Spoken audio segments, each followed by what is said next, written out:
En Centrafrique, la coordonnatrice humanitaire principale de l'ONU, Claire Bourgeois, a dénoncé ce lundi l'utilisation d'enfants par les belligérants lors des violences qui ont secoué Bangui la semaine dernière.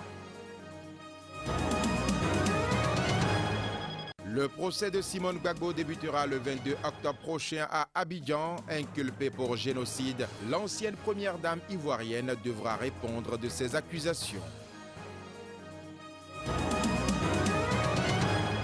Ebola pourrait provoquer en décembre 5 000 à 10 000 nouveaux cas par semaine en Afrique de l'Ouest, a indiqué ce mardi l'OMS avant une réunion du Conseil de sécurité des Nations Unies consacrée au virus. C'est un plaisir pour moi de vous retrouver sur SICA. Mesdames et messieurs, bonjour. Nous démarrons ce journal par la nouvelle en provenance du Bénin où sévit une insécurité qui ne dit pas son nom. En pleine journée de ce mardi 14 octobre, des braqueurs ont opéré en vol à main armée à Cotonou, au cœur de la capitale économique du pays. Ils ont tué un policier et fait 4 blessés selon la police. D'autres sources, notamment le chef du quartier où s'était produit l'incident, indiquent plutôt 3 morts et 3 blessés. Reportage Emmanuel Crépy, Floris Dossa. Cette maison est hermétiquement fermée, impossible d'y avoir accès. Et pourtant, quelques heures plus tôt, aux alentours de 15 heures temps universel, elle a été le théâtre d'un braquage qui a finalement tourné au drame. La tragédie s'est produite au quartier Jéricho, situé en plein centre de la ville de Cotonou.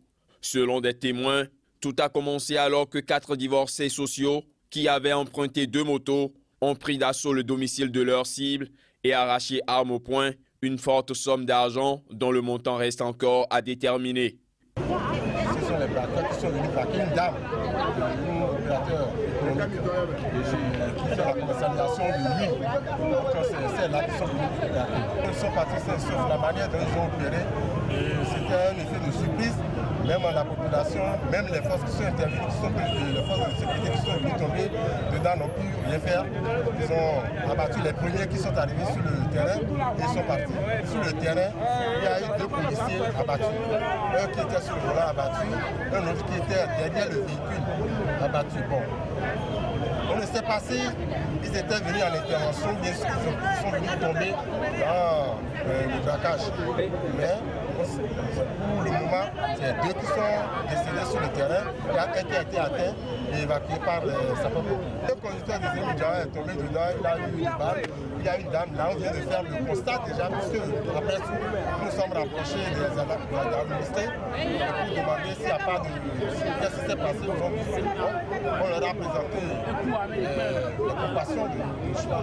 Donc, et pour le moment, on vient de développer déjà une dame qui a été atteinte au bras. Un petit qui a été un petit en opération, petit de 14 ans, qui est aussi atteint et a aussi la cheville. Le bilan pour l'instant continue de nourrir une certaine polémique. Du même braquage, on retient de sources policières tout autre bilan. Un policier tué, 3 autres blessés de même qu'un civil. De sources bien informées, la police a prévu pour ce mercredi une conférence de presse en vue d'apporter plus de précisions. Mais en attendant, la population en a après le dispositif sécuritaire qui ne la rassure plus. C'est dommage pour ce pays.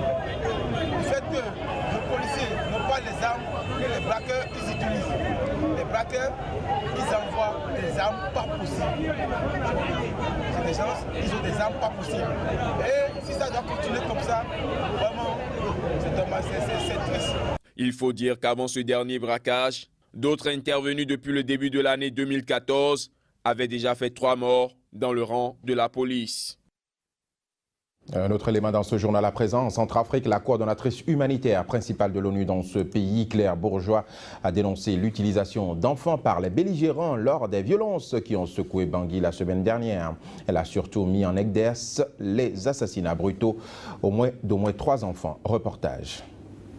Claire Bourgeois se déclare grandement choquée par l'utilisation des enfants durant les récentes attaques intercommunautaires à Bangui. Le pic des violences récemment enregistrées en Centrafrique nous inquiète. Ces attaques ont visé non seulement les civils, mais les travailleurs humanitaires et les soldats de la paix des Nations Unies, ce qui fait un obstacle à nos efforts humanitaires de façon importante, a déclaré Claire Bourgeois. Alors que le calme semble de retour dans la capitale centrafricaine depuis le week-end dernier, la coordonnatrice évoque les assassinats brutaux d'au moins 3 enfants, 2 garçons qui étaient accusés d'espionnage et un garçon de 8 ans touché par une balle perdue. Elle signale aussi que les organisations humanitaires ont pu observer un grand nombre d'enfants au poste de contrôle de plusieurs barricades à Bangui et que plusieurs enfants ont été utilisés durant les manifestations. La coordonnatrice des affaires humanitaires a également précisé que la plupart des barricades érigées la semaine dernière sur les avenues de la capitale étaient tenues par des jeunes enfants adolescents qui étaient nombreux à parcourir les quartiers sans contrôle, parfois à la portée des violences.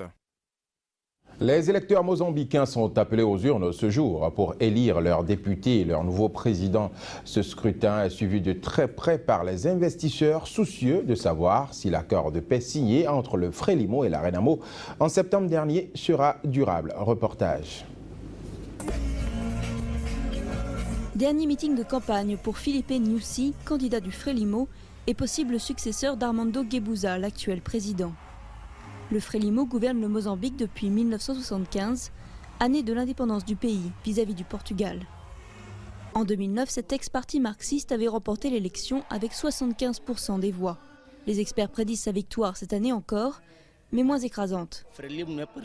Le Frelimo n'est pas parfait. Il a fait des erreurs. Mais nous avons appris de nos erreurs pour ne pas les répéter à l'avenir. Je ne peux pas changer de parti. Je suis mozambicain. Je dois rester avec eux. Maintenant que ça va être Nyusi, nous espérons que lui au moins va nous apporter de bonnes choses. À 55 ans, cet ancien ministre de la Défense est peu connu du grand public. Mais son meeting était conçu pour plaire aux jeunes, avec de nombreux groupes de musique pop africaine, célèbres au Mozambique. En 40 ans de Frelimo au gouvernement, les accusations de corruption ont abîmé l'image du parti, dans un pays où la majorité de la population gagne moins d'$1 par jour. Une situation que Nyusi a promis de changer. Il ne faut pas penser que le président de la République a des sacs d'argent dans son bureau. Et quand il est investi, il y a plein d'argent et on le distribue. Mais nous savons qu'il y a du travail à faire. Des pierres précieuses, des poissons dans l'eau, des minéraux dans la terre. Et avec tout ça, nous allons augmenter nos revenus.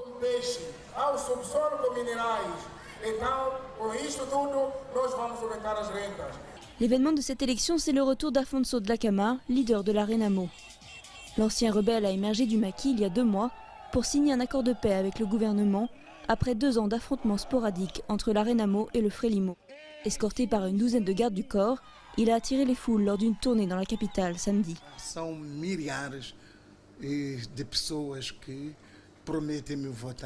Il y a des millions de gens qui promettent de voter pour moi. Mais s'ils vont voter et qu'ils s'aperçoivent que leurs votes n'ont pas été pris en compte, je suis certain qu'ils auront le pouvoir de demander justice.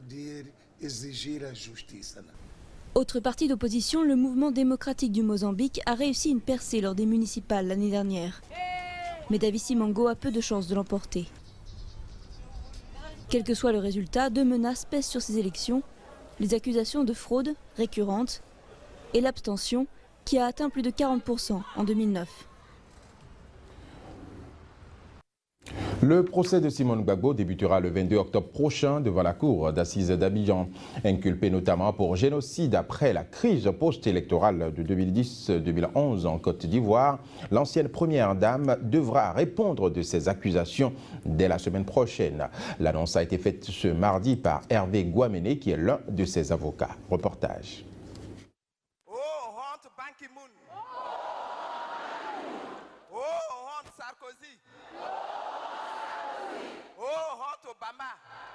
Ainsi s'exprimait Simone Gbagbo lors d'un meeting pendant la crise post-électorale de 2010-2011 qui a secoué la Côte d'Ivoire. Arrêtée le 11 avril 2011 en compagnie de son mari et détenue à Odiéné dans le nord-ouest du pays, elle est aussi sous le coup d'un mandat d'arrêt de la Cour pénale internationale qui l'accuse de crimes contre l'humanité. La Côte d'Ivoire refuse toutefois de la transférer à La Haye où Laurent Gbagbo est incarcéré depuis plus de 2 ans arguant que son système judiciaire est désormais en mesure d'organiser son procès de manière équitable. Simone Gbagbo, âgée de 65 ans et surnommée la Dame de Fer, a été autant respectée pour son parcours dans l'opposition que crainte en tant que présidente à Poigne, accusée d'être liée aux escadrons de la mort contre les partisans d'Alassane Ouattara, désormais au pouvoir. Simone Gbagbo et les autres prévenus, dont une partie bénéficie de la liberté provisoire, sont convoqués devant la cour d'assises le 22 octobre prochain, a affirmé Maître Guaméné. Quelques 90 autres personnalités proches de l'ex-président Laurent Gbagbo seront également jugées selon une source judiciaire. Rassemblés contre nous, le lion ne se laisse ni effrayer par leur voix. Aucun partisan important d'Alassane Ouattara n'a pour l'instant été inquiété. La société civile ivoirienne dénonce une justice des vainqueurs manquant d'impartialité. Les nouvelles du virus Ebola. À présent, l'épidémie Ebola pourrait provoquer en décembre 5 à 10 000 nouveaux cas par semaine en Afrique de l'Ouest. C'est ce qu'a indiqué ce mardi l'Organisation mondiale de la santé, l'OMS, avant une réunion du Conseil de sécurité des Nations Unies consacrée à la propagation du virus qui a déjà fait plus de 4400 morts. Pendant ce temps, la mobilisation de la communauté internationale s'accroît face à l'entêtement meurtrier du virus. Je vous propose de suivre ici dans ce reportage le point de la situation sur le terrain.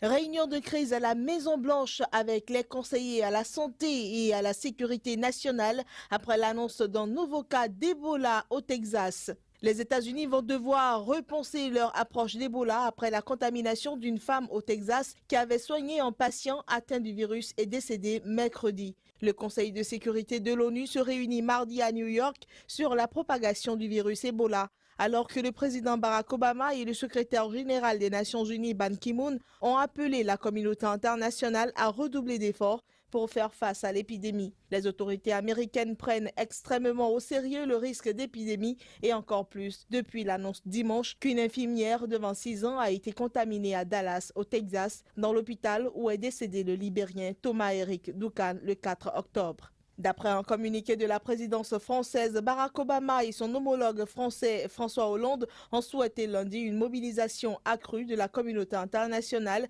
et de l'Union européenne en étroite coordination avec les Nations Unies, l'OMS et les pays concernés. Les ministres de la Santé de l'Union européenne doivent se réunir jeudi à Bruxelles pour discuter notamment d'un renforcement des contrôles aux frontières et mieux coordonner la prévention face au risque de propagation de la maladie. En Espagne, l'époux de l'aide-soignante infectée par le virus Ebola a dénoncé lundi des failles dans le traitement de la maladie et exigé dans une lettre ouverte à la presse la démission d'un responsable de santé publique de la région de Madrid. Teresa Romero, aide-soignante à l'hôpital Carlos III de Madrid, a passé lundi son 8e jour à l'hôpital et son état était toujours considéré comme grave.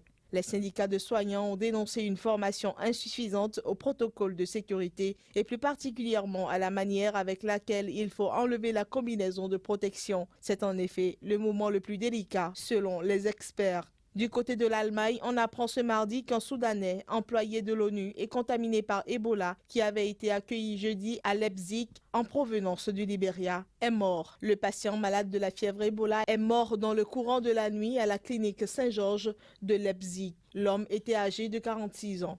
Cet homme qui était l'un des 3 patients contaminés par Ebola que l'Allemagne avait jusqu'à présent accueillis. Un autre malade, un médecin ougandais travaillant dans une organisation humanitaire italienne, est soigné depuis le 3 octobre dans un hôpital de Francfort. Pendant ce temps au Brésil, une deuxième série d'analyses a confirmé que le Guinéen placé vendredi en quarantaine dans l'attente d'un diagnostic n'est pas porteur du virus Ebola, d'après le ministre de la Santé brésilienne.